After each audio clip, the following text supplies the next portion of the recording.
In this video we will continue from where we left off in the previous video by demonstrating how to configure more quiz settings and complete the quiz activity creation process. The next available setting is the question behavior section that allows you to change whether you want questions to be shuffled, as this swaps around the individual answers of each question. Question behavior can be altered as well from the feedback options, but should remain in the default setting.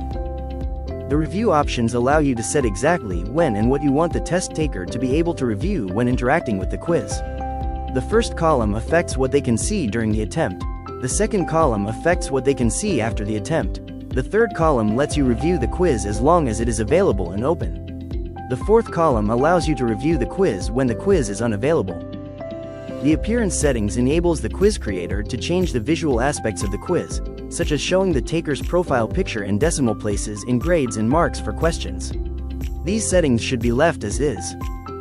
The Safe Exam Browser option allows you to enable the use of safe browsers for exam integrity reasons. Extra restriction on attempts allows you to add a password option that requires the taker to put in a password to access the assessment. Overall feedback allows you to give feedback to the test taker depending on what grade margin they received. You are also able to add more grade margins as well as feedback comments. Common module settings facilitate the availability of the activity, an ID number, as well as forced language settings and a group mode for group accessibility. Restrict access allows the creator to restrict the assignment's accessibility by applying a target restriction.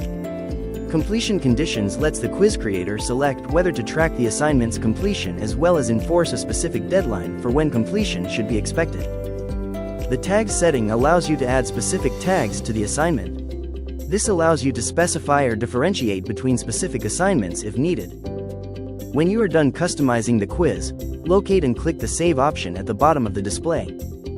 We have now covered highlighting the rest of the quiz settings and completing the quiz activity creation process.